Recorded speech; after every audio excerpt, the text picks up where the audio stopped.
इस गहरी चर्चा में आपका स्वागत है। आज हम एक कमाल की कहानी पर बात करने वाले हैं, फेलियर से सक्सेस तक का सफर। हाँ बिल्कुल। फ्रैंक बेटकर की बात कर रहे हैं हम। एक ऐसा इंसान जो सेल्स में इतना बुरा फेल हुआ कि लोग कह रहे थे भाई छोड़ दो ये काम। और वही इंसान आगे चलकर अमेरिका के टॉप लाइफ इंश्योरेंस सेल्समैन में से एक बन गए। गजब की जर्नी है उनकी। तो ये सारी इन्फॉर्मेशन उनकी जो फेमस किताब है ना, how I raised myself from failure to success in selling, उस पर बेस्ड है।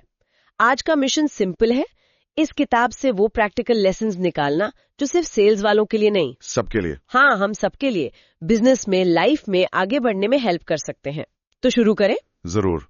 फ्रैंक बेटकर की कहानी, जैसे आपने कहा, सिर्फ सेल्स टेक्निक्स के बारे में नहीं है, ये उससे कहीं ज्यादा है। ये बेसिकली खुद को समझने की बात है, अपनी सोच बदलने की, और लोगों से सच्चे रिश्ते कैसे बनाएं। सही। क्योंकि उनके अपने एक्सपीरियंसेस हैं, तो ये बहुत रिलेटेबल लगती है। कोई थ्योरी नहीं है, ये एक असली इंसान की स्ट्रगल और फिर जीत की कहानी है। बिल्कुल सही। और शुरुआत तो बड़ी अजीब है उनकी। बेसबॉल करियर पता है क्यों खत्म हुआ? क्यों? कहते हैं जोश की कमी थी, एंथुजियाज्म नहीं था। कोच ने साफ कह दिया था, फ्रैंक तुम में वो आग नहीं है। अच्छा। और यही चीज उनके सेल्स करियर के शुरू में भी सामने आई। जब वो फेल हो रहे थे तब उन्हें अपने कोच की बात याद आई। और ये उनके लिए मतलब टर्निंग पॉइंट था। एकदम।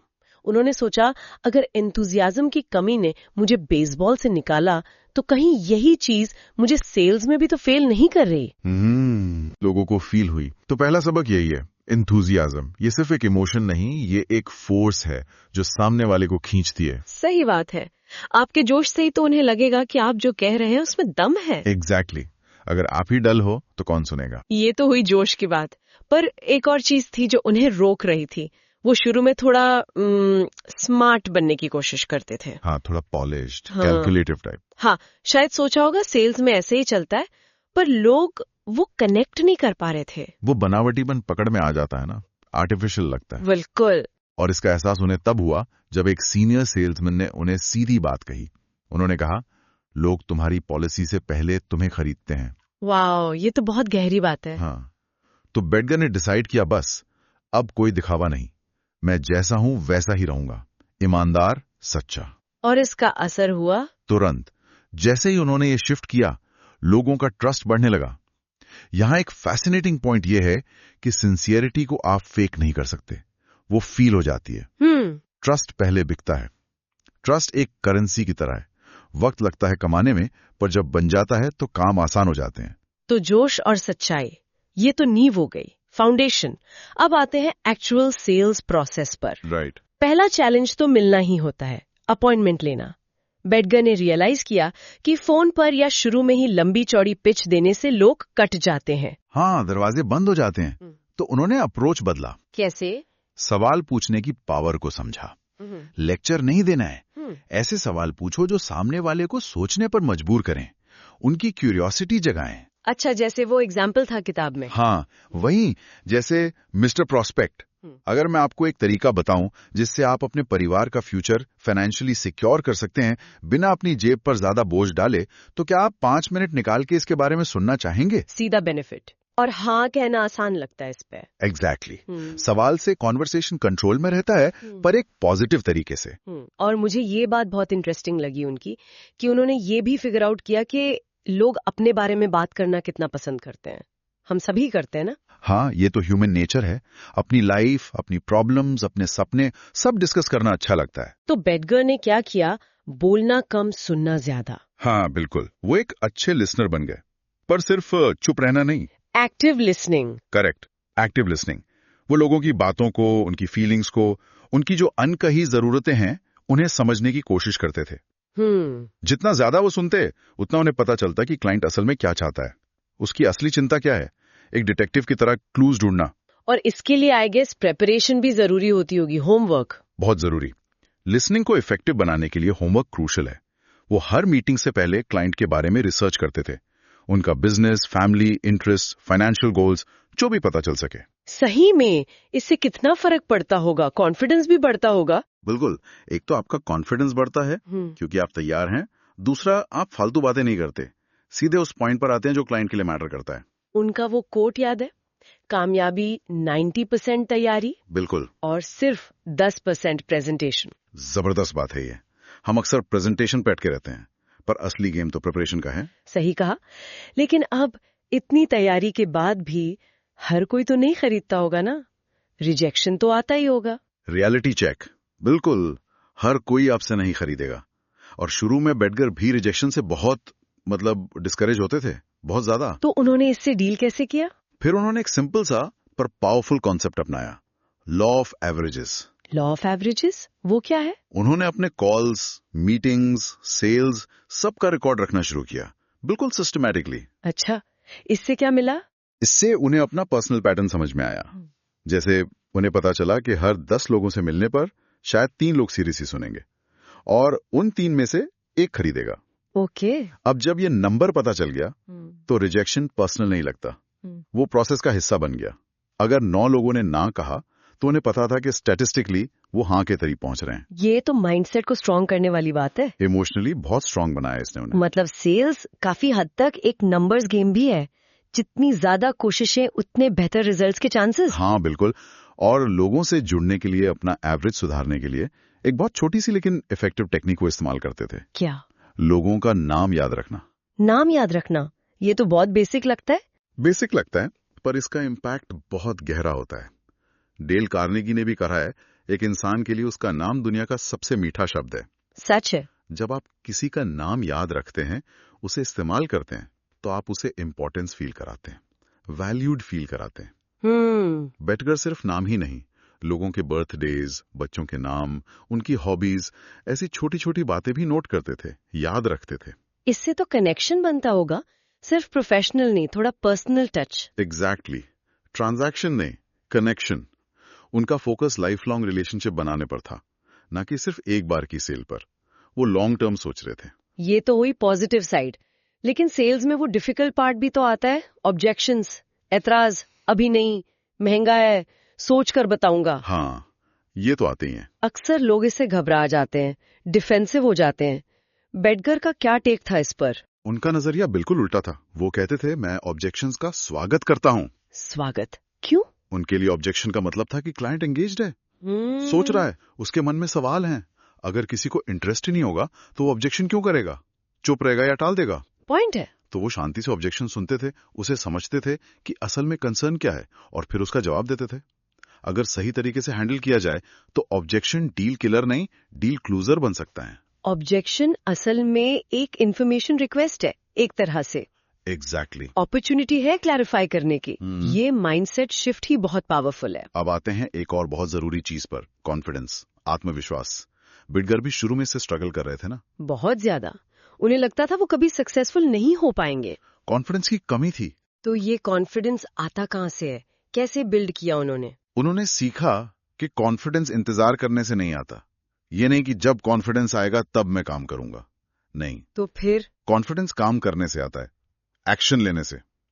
वो जितनी ज्यादा कॉल्स करते गए, जितने लोगों से मिलते गए, भले ही शुरू में फेल हुए, हर एक्सपीरियंस ने उनके कॉन्फिडेंस को थोड़ा थोड़ा बढ़ाया। अच्छा, तो फॉर्मूला उल्टा है, पहले एक्शन लो, कॉन्फिडेंस पीछे पीछे आएगा। Correct, action breeds confidence. हम में से कितने लोग परफेक्ट कॉन्फिडेंस का वेट करते रह जाते हैं और कभी शुरू ही नहीं कर पाते? बहुत लोग। ये बहुत इंपॉर्टेंट पॉइंट है, और इस एक्शन को ट्रैक करना भी जरूरी है, जैसा आपने पहले कहा, सिर्फ अंधाधुंध काम नहीं। बिल्कुल। बेटकर ने अपने गोल सेट किए, डेली कितने कॉल्स, वीकली कितनी मीटिंग्स, मंथली कितनी सेल्स, और फिर सबका रिकॉर्ड रखा एक सिंपल सी डायरी में। और ये रिकॉर्ड कीपिंग सिर्फ हिसाब किताब नहीं था। नहीं, ये उनका परफॉर्मेंस डैशबोर्ड था। इससे उन्हें पता चलता था कि क्या काम कर रहा है, क्या नहीं, कहां सुधार की जरूरत है। अगर कॉल ज्यादा हैं पर मीटिंग्स कम, तो अप्रोच में कुछ गड़बड़ है शायद। अगर मीटिंग्स हो रही हैं पर सेल्स नहीं, तो शायद क्लोजिंग में दिक्कत है। वो कहते थे ना, what gets measured gets improved. सही बात है, जिस चीज को आप नापते हैं उसी को सुधार सकते हैं। और इस सुधार के लिए एक और आदत बहुत जरूरी थी उनकी, कंटिन्यूअस लर्निंग, लगातार सीखते रहना। हाँ, ये भी उनकी सक्सेस का एक बड़ा सीक्रेट था। वो कभी रुके नहीं, स्टैग्नेंट नहीं हुए, हमेशा सीखने के लिए तैयार। नई किताबें पढ़ना, सेल्स पर, साइकोलॉजी पर, सेल्फ इंप्रूवमेंट पर, सक्सेसफुल लोगों के सेमिनार्स अटेंड करना। उनसे मिलना, उनके तरीके समझना। और वो नोटबुक वाली बात, हमेशा एक छोटी नोटबुक साथ रखते थे। हाँ, कोई भी नया आइडिया आए, कोई इंसाइट मिले, उसे तुरंत नोट कर लेते थे ताकि भूल न जाएं। ये सीखने की आदत तो मतलब हर फील्ड के लिए जरूरी है ना? बहुत ज्यादा। दुनिया बदल रही है, मार्केट बदल रहा है, लोग बदल रहे हैं। अगर हम सीखना बंद कर देंगे तो हम ऑटोमेटिकली पीछे रह जाएंगे। लर्निंग ही आपको आगे रखती है। तो ये सारी बातें, enthusiasm, sincerity, listening, preparation, confidence, record keeping, learning, ये सब मिलकर उन्हें सक्सेसफुल बना रही थी। पर उनकी करियर में एक और मतलब गहरा शिफ्ट आया, एक रियलाइजेशन जिसने उनके काम करने के मतलब को ही बदल दिया। वो क्या था? वो रियलाइजेशन था कि वो सिर्फ इंश्योरेंस पॉलिसीज नहीं बेच रहे हैं। तो फिर क्या कर रहे थे? वो असल में लोगों की मदद कर रहे हैं, उनके परिवारों को फाइनेंशियल सिक्योरिटी देकर, उनकी एक बहुत बड़ी चिंता को दूर करके कि अगर कल को उन्हें कुछ हो जाए तो उनका परिवार फाइनेंशियली स्ट्रगल ना करे। जब उन्होंने अपने काम को इस पर्सपेक्टिव से देखा, सर्विस के एंगल से, तो उनका पूरा मोटिवेशन बदल गया। सेलिंग अब सिर्फ टारगेट पूरा करना या कमीशन कमाना नहीं रहा, ये एक मिशन बन गया। Selling is serving. Selling is serving. हाँ, ये लाइन बहुत पावरफुल है। और इस सर्विंग माइंडसेट से ही उनका गोल्डन रूल निकला होगा सेल्स के लिए। हाँ, उनका सिंपल रूल था, हर क्लाइंट को ऐसे ट्रीट करो जैसे वो तुम्हारा अपना भाई, बहन या सबसे अच्छा दोस्त हो। अच्छा, क्या तुम अपने दोस्त को कोई ऐसी चीज बेचोगे जो उसके लिए सही नहीं है, सिर्फ अपने फायदे के लिए? कभी नहीं। बिल्कुल नहीं। तो अगर कोई पॉलिसी क्लाइंट की जरूरत या बजट में फिट नहीं बैठती तो उसे मत बेचो। सच बता दो, हो सकता है उस दिन एक सेल मिस हो जाए, लेकिन लॉन्ग रन में ट्रस्ट बनेगा, गुडविल बनेगी, और वो हजारों सेल्स से बढ़कर होगी। लोग ईमानदारी को रिस्पेक्ट करते हैं और हमेशा याद रखते हैं। तो ये आखिरी पीस था पजल का, एक नोबल पर्पस और ईमानदारी, और इन सबको साथ लेकर चलने वाली चीज, परसिस्टेंस, लगन। हाँ, परसिस्टेंस। फेलियर से सक्सेस की कहानी सुनने में अच्छी लगती है, पर वो रास्ता आसान नहीं होता। बैठकर ने कितने नो सुने होंगे, कितने रिजेक्शंस। बेशुमार, गिनती नहीं होगी। लेकिन उन्होंने हार नहीं मानी। हर नो को उन्होंने एक फीडबैक समझा, हर फेलियर को एक लेसन। वो समझ गए थे कि रिजेक्शन प्रोसेस का हिस्सा है, पर्सनल अटैक नहीं है। उनका लॉ ऑफ एवरेजेस उन्हें याद दिलाता था कि हर नो उन्हें यस के करीब ला रहा है। तो परसिस्टेंस का मतलब सिर्फ लगे रहना नहीं है। नहीं, परसिस्टेंस का मतलब ये नहीं कि आप बेवकूफी से एक ही चीज करते रहो जो काम नहीं कर रही। इसका मतलब है कि गोल पर नजर रखो, अपने अप्रोच को बदलते रहो, सीखते रहो और कोशिश करना कभी मत छोड़ो। गिरना बुरा नहीं है, गिर के उठना नहीं, वो बुरा है। एग्जैक्टली। तो फ्रैंक बेटकर की इस कमाल की जर्नी से हमने जो अनमोल सीखे निकाली हैं, अगर उन्हें हम समराइज करें तो क्या होंगी ना बातें? एंथुजियाज्म, वो जोश। हाँ, जोश। सिंसेरिटी, सच्चाई जो ट्रस्ट बनाती है। ट्रस्ट। लिसनिंग, ध्यान से सुनना बहुत इंपॉर्टेंट। प्रेपरेशन, अपना होमवर्क करना, तैयारी। और परसिस्टेंस, कभी हार ना मानना, लगन। बिल्कुल, ये 5 कोर प्रिंसिपल्स हैं, और ये प्रिंसिपल्स, जैसा हमने कहा, सिर्फ सेल्स की दुनिया के लिए नहीं है। नहीं, ये तो लाइफ प्रिंसिपल्स है। जिंदगी के हर पहलू में काम आते हैं। आप स्टूडेंट हैं, प्रोफेशनल हैं, बिजनेस ओनर हैं, होम मेकर हैं, ये हर जगह अप्लाई होते हैं। बेटकर की स्टोरी ये प्रूफ है कि सक्सेस कोई किस्मत का खेल नहीं है। सही। ये मेहनत, सही माइंडसेट और इन बेसिक इंसानी क्वालिटीज को डेवलप करने से मिलती है। तो अगली बार जब कोई चैलेंज आए, जब लगे कि शायद फेल हो रहे हैं, तो फ्रैंक बेटकर की कहानी याद कर लेना चाहिए। उनका सफर दिखाता है कि सही एटीट्यूड, ईमानदारी और लगन से कोई भी इंसान अपनी सिचुएशन बदल सकता है और सक्सेस पा सकता है। फेलियर एक टेम्पररी चीज है, एक डिटोर है, डेड एंड नहीं। बिल्कुल सही कहा। और जाते जाते सभी सुनने वालों के लिए एक सवाल छोड़ जाते हैं, एक विचार। बेटकर ने अपने काम को सर्विस यानी सेवा के रूप में देखा।